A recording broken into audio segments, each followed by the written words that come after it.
Very good morning spot के साथ मैं हूँ अफशीन कुरैशी और मैं हूँ आपका मेज़बान बिलाल खान। काफ़ी ज़्यादा जो है वो छुट्टियाँ आ गई थी, लॉन्ग वीकेंड था ईद की वजह से, और ईद पर जो है वो काफ़ी एंजॉय भी किया। और आप लोगों ने भी एन के स्क्रीन पर हमारे प्रोग्राम्स को देखा होगा, पसंद किया होगा। आई थिंक ये ईद उल अज़हा ज़्यादा हैपनिंग होती है इसमें। जैसे ईद उल फितर में आप फिर भी सो की नींद गुजार लेते, अपना छुट्टियाँ गुजार लेते हैं, लेकिन ये ईद उल अज़हा इतनी हैपनिंग होती है। इसमें एक तो सब गोश्त वगैरह की तकसीम होती है, और दूसरा ये कि फिर बारबेक्यू होता है। आपने बारबेक्यू किया बिलाल? बिल्कुल किया, और लड़कों के अंदर तो होते ही बारबेक्यू का सारा जो है सबसे ज़्यादा सीन ऑन जो होता है वो बारबेक्यू होता है। और वीकेंड अगर हो तो फिर वाकई सीन ऑन हो जाता है।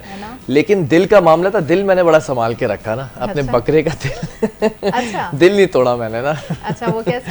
मतलब दिल को काटा नहीं ना, उसका जो अपना दिल था वो ऐसी पका लिया। आपने जो बकरा कुर्बान किया है खुद की थी कुर्बानी है ना, और आपने खुद कुर्बानी की थी। बस अल्लाह ताला उन सब लोगों की कुर्बानी जिन्होंने की है वो कबूल फरमाए।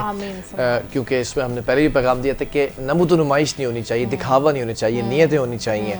और एक और पैगाम है जो मैं यहाँ पर देना चाहूँगा। बड़ा एक अफसोसनाक मामला था, जब कुर्बानी से पहले हम देखते हैं बड़ा प्यार करते हैं जानवरों से, बड़ा उसका ख्याल रखते हैं, सुबह सवेरे तक छुरी फेरने तक बड़ा ख्याल रखते हैं। जब छुरी फेर देते हैं, ज़िबा कर देते हैं, खाल उतर जाती है, गोश्त बन जाता है, जो सिर होता है उसका, सिरी जिसे कहते हैं, वो कभी कचरा कुंडियों में पड़े हुए देखते हैं, कभी सड़कों पर पड़े हुए देखते हैं। ठीक है, आपके किसी काम का नहीं है, लेकिन एहतरामन उसको उसकी तकरीम करें, उसकी इज्जत करें। वो आपके कुर्बानी का जानवर है, वो रोज़े क़यामत आपकी सवारी होगा। अच्छा। उसकी जो चेहरा है, उसका जो सर है, उसको भी कहीं ऐसी जगह रखें एटलीस्ट सड़कों पे गिरा पड़ा ना, कोनों पे ना मिले। बिल्कुल। और दूसरा ये कि आप जब कुर्बानी करें तो आपने लाखों का जानवर तो ख़रीद लिया, उसकी नमूद नुमाइश भी कर ली, लेकिन जब कसाई आप अगर अनप्रोफेशनल लेंगे और वो ऐसे छुरी फेरे कि वो प्रोफेशनल भी ना हो और जानवर को तकलीफ़ हो रही है और वो भाग रहा है और वो बहुत मैस हो रहा है, तो आप ये भी देखें जहाँ आपने इतना ख़र्चा कुर्बानी पे किया वहाँ कसाई पे भी कर ले। कोई ऐसा प्रोफेशनल कसाई हो जो जानवर को कम तकलीफ़ दे और आपके लिए भी आसानी करे, और जानवर के लिए भी ना ज़रा ये भी ख्याल रखा करें। बिल्कुल ऐसे ही। जब अफशीन आती हैं तो फिर इतने अरसे के बाद 3 दिन का हमारा ब्रेक था, क्योंकि हम जो है मॉर्निंग से हट के ईद प्रोग्राम्स की तरफ थे। आज की अच्छी बात अफशीन बताएंगी, और आज की अच्छी बात क्या है ज़रा अफशीन, कुछ सोचा है आपने? अच्छी बात आज की है ग्रेटिट्यूड, शुक्रगुजारी सुकून का दरवाज़ा है। जो मिल जाए उस पर शुक्र अदा करो, दिल हल्का रहेगा। जब इंसान शुक्रगुजार होता है तो वो मौजूदा हालात से मुतमईन होता है, उसके दिल में लालच, बुग़्ज़, हसद ये कम हो जाते हैं। वो दूसरों की चीज़ों को देखकर जलता नहीं है, बल्कि अपनी नेमतों पर खुश होता है। बड़ी खूबसूरत सी आपने बात की, और यही इत्मीनान क़ल्ब भी होता है अफशीन, और साथ साथ सुकून का सबब भी यही बनता है। और शुक्रगुजारी करने वाले, आई गेस मुझे जहाँ तक लगता है, वो लोग ज़िंदगी में इज़्ज़त और मोहब्बत ही पाते हैं। इसीलिए कोशिश जो है वो यही होनी चाहिए अफशीन, मेरी, आपकी और आप सब लोगों की जो व्यूवर्स हैं, कि अल्लाह ताला की अता की गई हर नेमत का शुक्रिया अदा किया जाए। और क्योंकि यही चीज़ जो है वो आपको दीन भी दुनिया भी, इन दोनों के अंदर पसंदीदा शख्स बना देती है। If I'm not wrong। पता है क्या शुक्रगुजारी हम कैसे हासिल कर सकते हैं? इसका जो शुक्रगुजार, अगर आपके अंदर कनात होगी ना, तो आप कभी भी अपने चादर से बढ़कर पाँव फैलाने की कोशिश नहीं करेंगे, दूसरों को नहीं देखेंगे। ये वो वाली कनात नहीं है जो आप शादी ब्याह में लगाते हैं, ये कनात पसंदी की बात कर रही हैं। आपको जितना अल्लाह ताला ने दिया है उसमें आप शुक्र अदा करें, तो आपको वही नेमतों में अल्लाह ताला और फरावानी देगा। भैया आप रोज़ाना ज़बरदस्त किस्म की बातें लेकर आती हैं, शुक्रगुजारी की आज बात लेकर आई हैं, which is a very good thing. और काफ़ी ज़्यादा मैच्योर चीज़ें हैं आपके दिमाग में ना। और ये जो आपकी किताब है अफशीन की अच्छी अच्छी बातें, इक़्तिबास नंबर सफ़र 38 हो गया। अच्छा, 38 में से आज ये बात निकालिए, वेरी गुड। 7 जिल्दें हैं ना, 7 जो है वो बुक्स हैं, इनकी कॉपीज़ हैं, और सीरीज़ है, बल्कि series of good thoughts of Afsheen ना, उसमें से सफ़ा नंबर 38 में से आज ये निकालिए बात। Very good. अफशीन के पास हमेशा तैयार होता है, और अब जब से अफशीन आई है इस मॉर्निंग शो में, द डे फर्स्ट से लेके अब तक टिल नाउ, अच्छी बातों का क्रेडिट इन्हीं को जाता है। और बहुत सारी चीज़ें मैं भी इनसे सीखता हूँ, अच्छी अच्छी बातें। नहीं, ये क्रेडिट हम दोनों में मुश्तरका तकसीम होना चाहिए। अच्छा अफशीन, आज बड़ी इंपॉर्टेंट चीज़ है जो हम शेयर करना चाहेंगे अपने व्यूवर से भी। आज जो है वो बजट पेश हो रहा है, और बजट के लिए बड़ी इंपॉर्टेंट सी ट्रांसमिशन होगी जो NT न्यूज़ की स्क्रीन पर आप देख सकते हैं। तमाम एंकर्स आज बैठे हुए होंगे, डिस्कशन हो रहा होगा, इकोनॉमिस्ट होंगे, एनालिस्ट होंगे, और FPCCI के लोग होंगे, KCCI। यस, बिल्कुल ऐसा ही है। अल्लाह करे कि लोगों के लिए और आम लोगों के लिए स्पेशली बहुत आसानी हो। टॉप स्टोरी से शुरू कर लेते हैं। टॉप स्टोरीज आज की बहुत सारी हैं। अफशीन ज़रा मैं चाहूँगा स्टार्ट करें। बिल्कुल स्टार्ट करते हैं हम पहली टॉप स्टोरी से। पाकिस्तान और भारत के अवाम अमन चाहते हैं, हम नफरत और तकसीम के बयानिए को दफन कर देंगे, खिते में अमन सबके हक में है। बरतानवी पार्लियामेंट के अरकान को ब्रीफिंग के बाद बिलावल भुट्टो की मीडिया से गुफ्तगू, कहते हैं कि अमन के लिए आवाज़ उठाने वाले ही कामयाब होंगे। बिल्कुल, भारत अपने अवाम समेत खिते को तकसीम करना चाहता है। अमन का पैगाम जीत जाएगा, भारत का जंग का पैगाम हार जाएगा। भारत से गैर मशरूत और जामे मुज़ाकरात भी चाहते हैं। मसाइल का हल जंग से नहीं मुज़ाकरात से ही मुमकिन है। बिलावल भुट्टो ज़रदारी हर प्लेटफॉर्म के ऊपर, इंटरनेशनल जितने भी फोरम्स हैं उनके ऊपर जाकर बड़ी अच्छी तरह से अपना बयानिया बहुत अच्छे तरीके से पेश कर रहे हैं। और ना सिर्फ ये कि उनकी पर्सनैलिटी इतनी वेल ग्रूम्ड है, वो जो कुछ भी कह रहे हैं वो काफ़ी सुना और शेयर किया जा रहा है। तो ये बहुत अच्छी बात है कि बिलावल ने इस प्लेटफॉर्म पे जाकर पाकिस्तान का मौक़िफ़ पेश किया और भारत का भी बताया कि वो किस तरह से पाकिस्तान अमन का है, लेकिन भारत मुसलसल दरअंदाजी की कोशिश कर रहा है। बिल्कुल, कुछ बजट से रिलेटेड भी बातें कर लेते हैं। आइंदा साल के बजट की मंजूरी के लिए वफाकी काबीना का खुसूसी इजलास आज तलब कर लिया गया है। रिपोर्ट के मुताबिक वफाकी काबीना इंदा माली साल के लिए बजट तजावीज़ की मंजूरी दे देगी। वफाकी काबीना से फाइनेंस बिल की मंजूरी लेकर कौमी असम्बली में बजट पेश किया जाएगा। सरकारी मुलाजमीन की तनख्वाहों और पेंशन में इजाफे से मुतालिक तजावीज़ की हतमी मंजूरी वफाकी काबीना देगी। वफाकी काबीना का इजलास आज दोपहर 4 बजे पार्लियामेंट हाउस में होगा। बिल्कुल, वफाकी बजट के बाद सूबाई हुकूमतें भी अपने अपने बजट भी पेश करेंगी। जिसके साथ ही मुल्क में माली साल 2025-26 के लिए मुआशी हिकमत अमली का बाज़ाब्ता आगाज भी हो जाएगा। This is a very good thing कि आज ये मंजूरी होगी। पहले पेश किया जाएगा, उसके ऊपर फिर ऑब्जेक्शंस होते हैं, फिर अपोजिशन के कुछ सवालात तहफ़्फ़ुज़ात होते हैं, उसको रिजॉल्व किया जाता है, फिर म्यूचुअल अंडरस्टैंडिंग से उसको फिर पेश करने के बाद मंजूर किया जाता है। एट द सेम टाइम जब पार्लियामेंट में ये ऑपोजिशन वगैरह जो भी इसमें रिजर्वेशंस होती हैं तो उसको एड्रेस भी किया जाता है और साथ में कोई अमेंडमेंट भी हो जाती हैं। देखें, एट द सेम टाइम नहीं होता, उसी वक्त वो बजट पेश किया जा रहा होता है, लेकिन ऑपोजिशन के जो अराकीन है तो उसके ऊपर डेस्क बजाते हैं। ये एक बड़ा प्रोटोकॉल होता है और लीगली ये इस तरह से पार्लिमानी इसको हक कहते हैं कि ये अदा किया जाता है। जो ऑपोजिशन होते हैं वो ऑपोजिशन का काम ये होता है कि हर चीज़ पे बजा रहे हैं आजकल तो ना। लेकिन होता ये है कि जब वो बजट पूरा पेश हो जाता है, कॉपी भी दी जाती है, तो फिर उसके बाद जो भी रिजर्वेशंस होती हैं उसी वक्त वो पिटीशन डाली जाती है, फिर नेक्स्ट डे उसको रिजॉल्व करने के लिए बाकायदा तौर पर डिस्कशन होते हैं। बहरहाल अगले माली साल के लिए तकरीबन 18,000 अरब रुपए का बजट आज कौमी असम्बली में पेश किया जाएगा। तकरीबन 2,000 अरब रुपए के नए टैक्सेस आयद होने जा रहे हैं। 2,000 अरब रुपए के नए टैक्सेस आयद होने जा रहे हैं। नए बजट में गैर तरक्याती अखराजात 16,286 अरब रुपए होंगे, जबकि अगले साल बजट खसारा GDP का 5% तक रहने का इम्कान है, जो 6,501 अरब रुपए बनता है। बिल्कुल, तमाम शोबों में टैक्स इस्तिस्ना ख़त्म करने की भी तजवीज़ दे दी गई है, जबकि टैक्स रेवेन्यू का हदफ 14,131 अरब रुपए और नॉन टैक्स रेवेन्यू वसूली का हदफ 5,167 अरब रुपए तजवीज़ किए जाने का भी इम्कान है। नए बजट में कर्ज पर सूद की अदायगी की मद में 8,207 अरब रुपए और दिफा के लिए 2,550 अरब रुपए मुख्तस किए जाने की तजवीज़ है।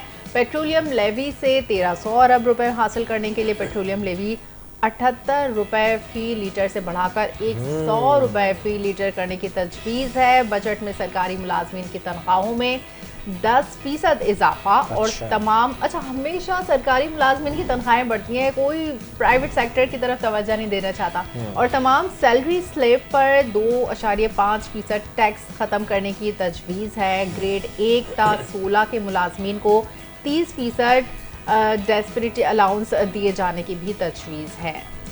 ठीक है ये सारी चीज़ें, लेकिन पेंशनर्स की अगर बात करें तो उनके लिए भी 10% इजाफे की which is a good thing, इजाफे का इम्कान है। जबकि पेंशन की मद में 1,055 अरब रुपए मुख्तस किए जाएंगे, जबकि बजट में सब्सिडीज़ की अगर बात कर लें तो 1,186 अरब रुपए मुख्तस किए जाएंगे। ये सारी वो डिटेल्स हैं जो आपसे हम शेयर कर रहे हैं, इसके ऊपर भी मजीद बात करेंगे।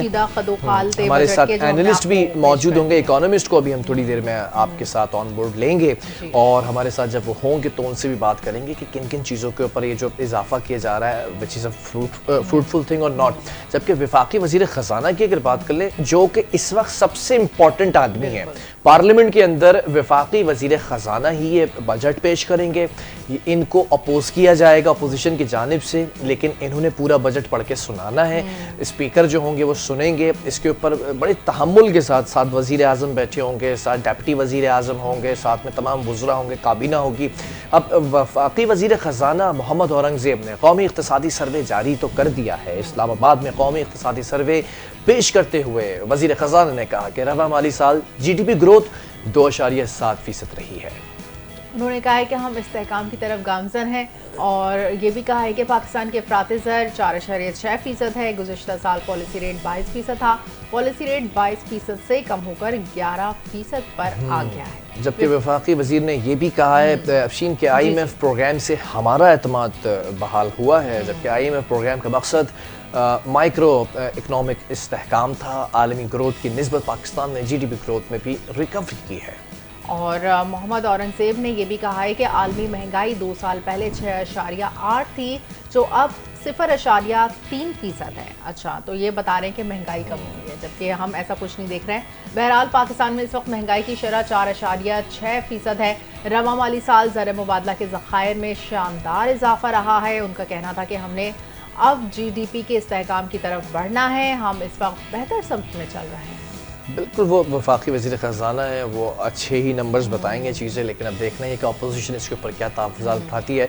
जबकि पीपल्स पार्टी भी हुकूमत का हिस्सा है। पीपल्स पार्टी ने बजट में सरकारी मुलाजमीन की तनख्वाहों और पेंशन्स में कम अज़ कम 50% इजाफे का मुतालबा कर दिया है। अच्छा, और पीपल्स पार्टी के रहनुमा चौधरी मंसूर अहमद ने प्रेस कॉन्फ्रेंस में कहा है कि वफाकी हुकूमत मजदूरों की कम अज़ कम माहाना उजरत 50,000 रुपये मुकर्रर करने का ऐलान करे। एग्जैक्टली ये चीज़ देखनी चाहिए। कभी 35 हो जाती है, कभी 40 हो जाती है, लेकिन उनको मिलती 25-30 के दरमियान है।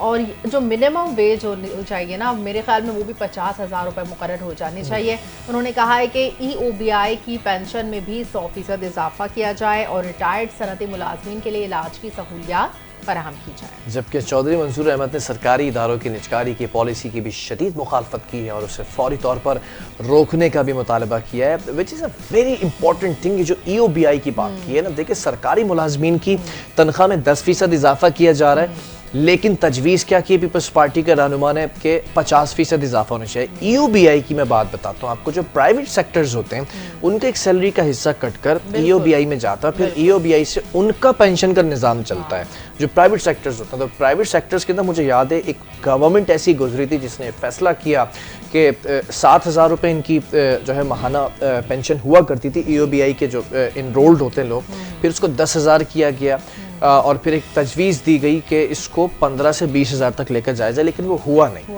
अब कोशिश ये है कि अब ये 100% कह रहे तो 10,000 अगर EOBI की एक माहाना उजरत आती है तो वो 20,000 हो जाएगी, विच इज़ नॉर्मल थिंग। 20,000 के अंदर आप एटलीस्ट कुछ राशन पानी अपना कर सकते हैं। बहरहाल बहुत सारी खबरें हैं, हम ये भी कोशिश कर रहे हैं कि इकोनॉमिस्ट भी हमारे साथ जो है वो लाइन अप हो जाए। जब तक हम थोड़ा हाजियों की बात कर लेते हैं। हाजियों की वतन वापसी का ऑपरेशन कल जो है वो शुरू होने जा रहा है जी, और हाजियों की वतन वापसी के लिए पहली परवाज़ 10 जून की शब 11:50 से जद्दा से रवाना होगी। हज परवाज़ 11 जून को सुबह 3 बजे इस्लामाबाद पहुंचेगी। पहली परवाज़ से मुख्तसर दौरानी का हज करने वाले 307 हाजी वतन वापस पहुंचेंगे। बिल्कुल, और 11 जून को 8 परवाज़ें हाजियों को लेकर पाकिस्तान पहुंचेंगी। हज परवाज़ें इस्लामाबाद, लाहौर, मुल्तान और कराची आएंगी, जबकि हज ऑपरेशन 10 जुलाई को तमाम हाजियों की वतन वापसी पर मुकम्मल हो जाएगा। और हज फ्लाइट ऑपरेशन के एक हफ्ते बाद मदीना मुनव्वरा से भी परवाज़ों का आगाज़ हो जाएगा। एक माह जारी रहने वाली फ़्लाइट ऑपरेशन में सरकारी स्कीम के 88,390 हाजियों को वतन वापस लाया जाएगा। अच्छा, सरकारी स्कीम के 88,390 हाजी गए थे इस वक्त, और सरकारी हज स्कीम के तहत 342 परवाज़ों के जरिए हाजियों को वतन वापस लाया जाएगा। पाकिस्तान की सरकारी, निजी और सऊदी एयरलाइंस हज ऑपरेशन में हिस्सा लेंगी।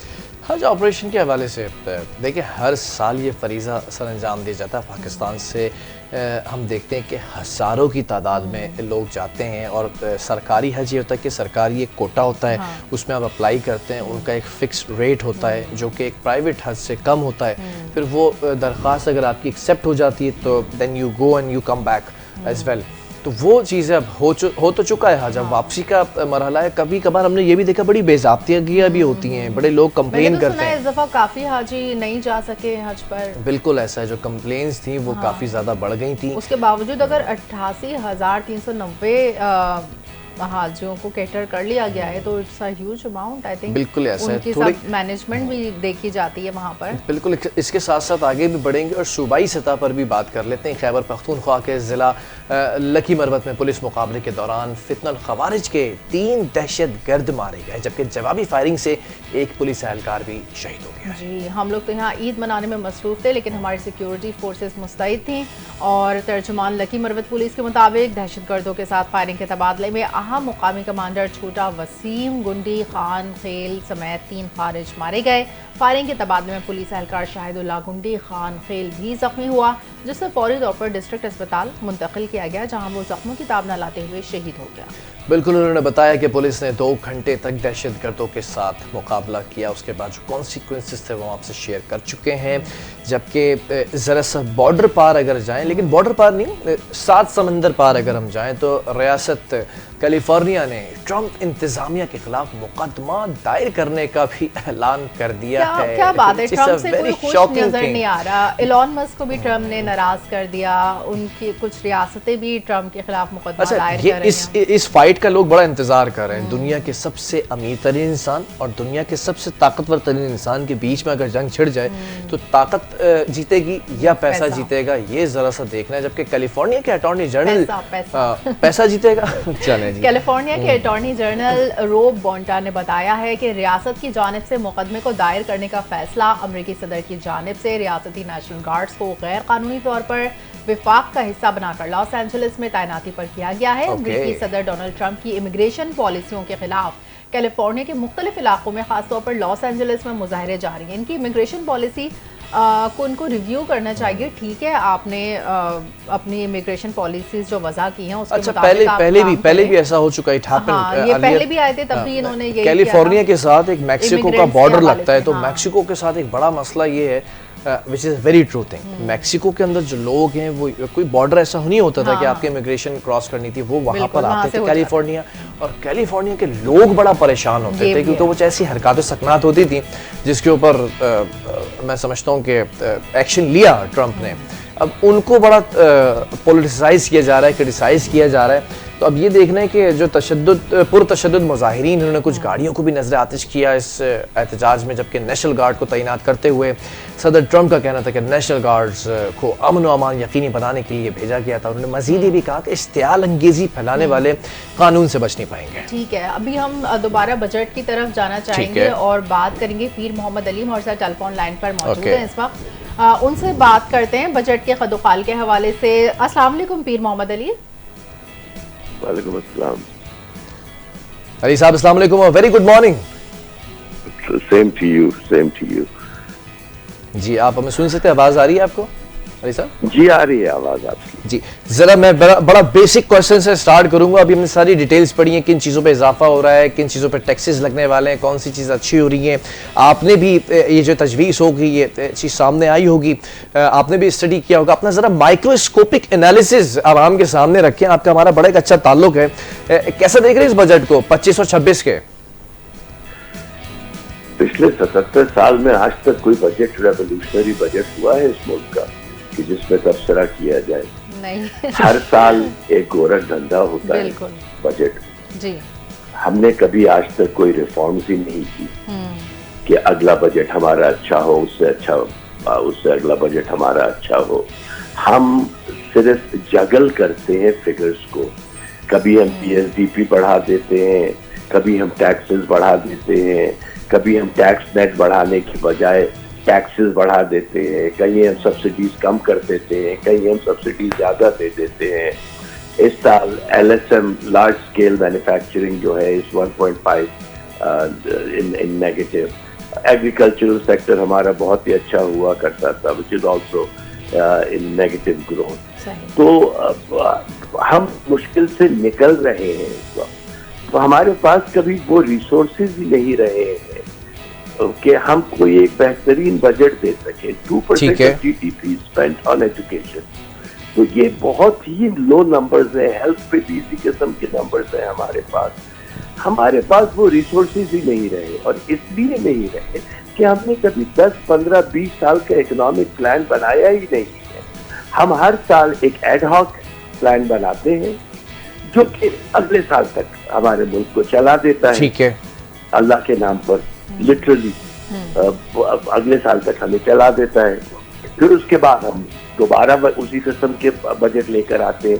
जब तक हम रिफॉर्म्स नहीं करेंगे अपने इकोनॉमी के लिए, इंडिजिनस इकोनॉमी को ग्रो नहीं करेंगे जब तक हम लोकल इकोनॉमी को, क्योंकि दुनिया का कोई मुल्क विदाउट लोकल इकोनॉमी ग्रोथ आगे बढ़ ही नहीं सकता। दुनिया में आज तक कोई मुल्क ऐसा नहीं है जो एक्सपोर्ट्स में ग्रो हुआ हो। हमारी सारी तवज्जो हमेशा एक्सपोर्ट्स पे रहती है। बहुत अच्छी बात है, एक्सपोर्ट करें, आपको फॉरेन एक्सचेंज चाहिए, मगर इंडिजिनस इकोनॉमी जो है उसके लिए आप क्या करते हैं? मैं 15 साल से पाकिस्तान में हूँ और 15 साल से मैं बजट पे तबसरा कर रहा हूँ, और हमेशा मैं यही कहता हूँ कि इंडिजिनस इकोनॉमी को ग्रो करें। आपकी बहुत बड़ी इकोनॉमी है, कंज्यूमर इकोनॉमी है, 240 बिलियन 250 मिलियन लोग हैं हमारे। उनके लिए छोटे एसएमईज के लिए कुछ करें, लार्ज स्केल मैन्युफैक्चरिंग के लिए कुछ करें, मिड स्केल मैन्युफैक्चरिंग के लिए कुछ करें, ताकि इंडिजिनस इकोनॉमी ग्रो हो। हमारी एक्चुअल इकोनॉमी जो है वो 700-800 बिलियन डॉलर की है। इस हम 400 बिलियन डॉलर कहते हैं, मगर जो अनडॉक्यूमेंटेड इकोनॉमी है वो डबल साइज है हमारे इस इकोनॉमी का। तो उसको नेट में लेकर आना शुरू करें। पॉलिटिशियंस डर जाते हैं इसलिए कि उनको अगली दफा वहां से वोट नहीं मिलेगा, एहतजाज शुरू हो जाएंगे। दुनिया के किस मुल्क में टैक्स में लचक होती है? दुनिया के कौन सा मुल्क आज तरक्की की है किसी मुल्क में जहां पर टैक्स कलेक्शन में लचक आ जाए? हमारे यहाँ हम रिटेल सेक्टर को टैक्स कलेक्शन में लेकर आने की कोशिश करते हैं, वो फट से रोडों पर आ जाते हैं। और को टैक्स कलेक्शन के टैक्स नेट में लेकर आना चाहते हैं, वो जलाओ घेराव कर देते हैं। तो हमें एक दफा सोचना पड़ेगा, मुल्क ज्यादा है या एहतजाज ज्यादा है? बिल्कुल, आपकी बात दुरुस्त है कि कोई रिफॉर्म्स तो नहीं देखने में आते बजट में। ये जो शोबा है नए बजट में, प्रॉपर्टी, रियल इस्टेट, तामीराती शोबे को रिलीफ मिलने का कोई इम्कान है क्या? मुझे इस वक्त नहीं लगता कि कोई इम्कान है। ये कहाँ से रिलीफ दे? देखिए, हम IMF के प्रोग्राम के अंदर है। जब हम IMF के प्रोग्राम में होते हैं ना, तो IMF हमें बताता है कि किस तरीके से आपको बजट बनाना चाहिए, और वो जायज तरीके से बताता है। इसलिए बताता है कि हमने उससे कर्जा दिया हुआ है। जब आप किसी से कर्जा लेते हैं, सबसे पहले वो अपने कर्जे की प्रोटेक्शन करता है, आपको सब्सिडीज देने से मना करता है। सब्सिडीज पे नहीं हो सकती। हम चाइना नहीं है कि जिसके पास ट्रिलियंस ऑफ डॉलर्स के रिजर्व हैं, और हम प्रोडक्शन में इतने अच्छे हैं कि अगर आप उनको सब्सिडीज दे भी दे तो वो रेमिटेंसेस में वापस आ जाएंगे, एक्सपोर्ट की जो रेमिटेंसेस है उससे वापस आ जाएंगे। अब देखिए, कंस्ट्रक्शन में ये क्या ये करते हैं, अच्छा है। हर अच्छा इकदाम जो है कैपिटल मार्केट है, उसके लिए क्या कर रहे हैं? कैपिटल गेन्स टैक्स को कम करें। पाकिस्तान गवर्नमेंट 32% ऑफ एसेट्स जो कंपनी जो लिस्टेड है पाकिस्तान स्टॉक एक्सचेंज पर, वो हुकूमत पाकिस्तान ओन करती है। जैसे OGDC हो गया, PPL हो गया, नेशनल बैंक हो गया। अगर यही स्टॉक 400%, 500% बढ़ जाता है तो हमारी मार्केट 200, 250, 300 बिलियन है, जिससे कि वो कर्जे लेने के बजाय 20-20 बिलियन डॉलर के स्टॉक बेच के अपना कर्जा उतार सकते हैं। ठीक है। 240 मिलियन लोगों की पॉपुलेशन में सिर्फ 3 लाख स्टॉक मार्केट के इन्वेस्टर्स है। होने तो 10 मिलियन चाहिए। कि ऐसे इक़दाम करें जो नए तरीके से पैसे को जनरेट करें, इनकम को जनरेट करें। ठीक है मीर साहब, let's talk about tax collection. FBR की अगर टैक्स कलेक्शन की बात की जाए तो ऑलमोस्ट कोई जो फिगर सामने है 14,000 अरब रुपए ये एक मुकर्रर किया गया है, एक हदफ रखा गया है, इससे ज़ायद की तजवीज़ दी गई है। डू यू थिंक सो कि एक बड़ा फैक्टर है ये, जैसे रेमिटेंस है वो एक फैक्टर है, जैसे इंपोर्ट एक्सपोर्ट है वो एक फैक्टर, इसी तरह ये टैक्स कलेक्शन भी एक बड़ा फैक्टर है। डू यू थिंक सो कि ये कलेक्शन कंप्लीट होगी और ये जो अहदाफ रखे गए हैं ये भी हासिल हो सकेंगे? देखिए, I think it's a little bit high, मगर कोशिश की जाए तो हम कलेक्ट कर सकते हैं, मगर उसका ब्रेक डाउन सबने पहले देखना पड़ेगा कि किस जगह से कलेक्ट कर रहे हैं। क्या सैलरी क्लास को तो और टैक्सेस बढ़ा के कलेक्ट कर रहे हैं? नॉन कस्टम इनकम होती है, नॉन टैक्स इनकम होती है, कैपिटल इनकम होती है, कस्टम्स के जरिए ये कलेक्शन करते हैं। तो पाकिस्तान में 14,000 अरब ठीक है, मुल्क की साइज के लिहाज से कोई इतना गैर मामूली हदफ नहीं है, मगर मेरे ख्याल में देखिए पाकिस्तान में टैक्स देने से कोई नहीं डरता, एफबीआर से सब डरते हैं। तो इसके लिए बेसिकली आर्टिफिशियल इंटेलिजेंस को लेकर आ जाए, ठीक है, ह्यूमन इंटरेक्शन को खत्म करते, ताकि अगर किसी के पास नोटिस आता है तो वो डरे ना। दुनिया में बड़ी से बड़ी टैक्स कलेक्शन एजेंसी, दुनिया की सब में बड़ी tax collection agency, internal revenue service of America, वो जितने भी इंडिविजुअल और छोटी कॉर्पोरेशन है उनकी टैक्स ऑडिट आर्टिफिशियल इंटेलिजेंस कर रही है। हम भी आर्टिफिशियल इंटेलिजेंस को इम्बेड करें अपने टैक्स ऑडिट सिस्टम के अंदर, ताकि जब उस पर कोई बायस ना रहे। लोगों को अगर नोटिस आता है कि जी आपकी टैक्स फिगर थोड़ा सा गलत है, 50,000 रुपये और जमा कराए, तो वो डरेगा नहीं। हम लोग ब्यूरोक्रेसी से डरते हैं कि अगर एक दफा वहां फंस गए तो फिर निकलना वहां से मुश्किल है। तो इन सब आज के डिजिटाइजेशन दौर में यहाँ आर्टिफिशियल इंटेलिजेंस बाय 2027 प्लेन उड़ाया करेंगे बगैर पायलट के। चाइना में बसेस चल रही हैं बगैर, मैंने अपनी आंखों से देखा है। When I was a guest of state guest of China a few months ago, buses चल रही हैं बगैर ड्राइवर के, ऑपरेशंस हो रहे हैं एआई के, रोबोटिक मशीन के जरिए। तो हम टैक्सेशन के लिए, ऑडिट के लिए हम एआई को यूज नहीं कर सकते, उससे कॉन्फिडेंस बढ़ेगा एफबीआर के ऊपर लोगों का। अच्छा मीर साहब, वेरी इंपॉर्टेंट थिंग जो आपकी मौजूदगी का फ़ायदा उठाया जाए, बजट खसारा, ये तो हमेशा से बहस ज़ेर बहस रहता है। इसको ख़त्म करने के लिए या कम करने के लिए हुकूमत किन चीज़ों के ऊपर रिलाई कर रही है? IMF खर्च पर या फिर महसूलात पर? What do you think? देखिए, खर्च से बजट डेफिसिट तो कम नहीं होगा। जो रेमिटेंसेस हैं, दूसरी चीजें हैं, इनको बढ़ानी पड़ेगी और अपने खर्चों को कम करना पड़ेगा। देखिए, डेफिसिट का मतलब ये नहीं है कि आप सिर्फ डेफिसिट पूरा करते रहे, ठीक है, आप अपने खर्चे भी कम करें। ये यहाँ एक अजीब सा माहौल है पाकिस्तान में कि 2.5 लाख रुपए तनख्वाह अगर किसी मिनिस्ट्री की है तो सब ऐलान कर देते हैं कि 2.5 लाख रुपए अपनी तनख्वाह नहीं लेंगे। 9 करोड़ की गाड़ी में बैठ के आते हैं, 50 करोड़ रुपए महीने को उनके असिस्टेंट की सारी सैलरी और खर्चा होता है, उसको कम नहीं करते, कहते हैं हम 2.5 से 3 लाख रुपए की तनख्वाह नहीं देंगे। घोड़ा आगे होना चाहिए, गाड़ी पीछे होनी चाहिए। हमारे यहाँ गाड़ी आगे है, घोड़ा पीछे है। Common sense doesn't require genius solution, just use common sense. बड़े खर्चों को आप कम करें। स्टेट ओन्ड एंटरप्राइजेस है जो लीड कर रही है पाकिस्तान को दिहाइयों से, और billions of dollars a year they are leading Pakistan, उनको बंद करें, उनको बेचें। डिस्कोज हैं उनको प्राइवेटाइज करें, 1000 चीजें हैं जो आप कर सकते हैं।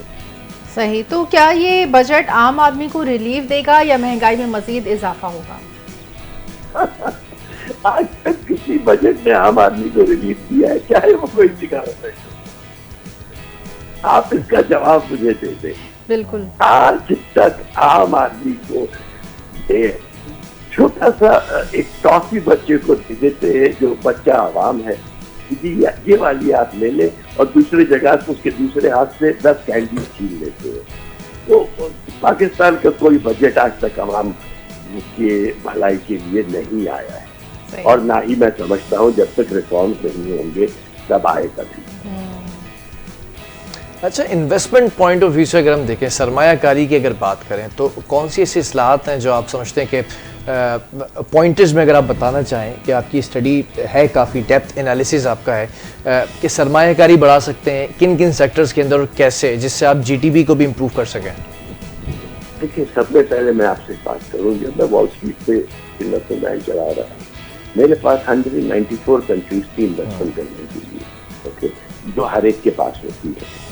50 में चले, 50 ममालिक हैं जहाँ आप जाके पैसा इन्वेस्ट कर सकते हैं। ऐसे मुल्क में जहाँ पे पॉलिटिकल स्टेबिलिटी नहीं है और दूसरा कोई रिकोर्स नहीं है पैसे का। रिकोर्स का मेरा मतलब है, अगर कोई डिस्प्यूट हो जाए तो आर्बिट्रेशन पैनल नहीं है हमारे पास, दूसरे हमारे पास डेडिकेटेड कोर्ट्स नहीं है डिस्प्यूट रेजोल्यूशन के लिए। तो मैं अगर 100 मिलियन ला के, 500 मिलियन ला के, $1 बिलियन ला के एज एन इन्वेस्टमेंट बैंक में पाकिस्तान में इन्वेस्ट करना चाह रहा हूँ, कल तो कोई भी डिस्प्यूट हो जाए तो कहाँ जाऊँ? उन कोर्ट्स में जाऊँ जहाँ पे केसेस 25 साल चलते हैं। ये क्यों नहीं? मैं 20 साल से कह रहा हूँ, आप एडवाइजर मुशर्रफ गवर्नमेंट, मैं तब भी ये कहता था कि डिस्प्यूट रेजोल्यूशन के अलग कोर्ट बनाए फॉर फॉरेन इन्वेस्टर्स, कैटेगरीज बना ले उसमें, up to $10 million, up to $100 billion, up to $1 billion, जो भी जिस तरीके से बनाते हैं, और उसमें रोज के उसमें केस चले और मैक्सिमम टाइम दे दे के जी 90 डेज में this has to be resolve. Investor confidence will go through the roof. दुनिया के हर दूसरे मुल्क में जब आप इन्वेस्ट करते हैं तो वहां पे डिस्प्यूट रेजोल्यूशन का फॉरेनर के लिए और फॉरेन इन्वेस्टमेंट के लिए एक एब्सोल्यूट रिटन मैकेनिज्म है। हमारे पास क्या रिटन मैकेनिज्म है कि कोई लाकर $500 मिलियन लगाए? जो पैसे लगाते हैं वो G2G है, अमूमन गवर्नमेंट टू गवर्नमेंट है। ये बिजनेस टू B2G नहीं है, बिजनेस टू गवर्नमेंट पाकिस्तान में नहीं इतना बिजनेस आता है जितना आना चाहिए। इस तरीके की इस्लाहात करें, आप देखिएगा कि पाकिस्तान में माशाल्लाह इतनी अपॉर्चुनिटीज है। 240 मिलियन लोगों का मुल्क है।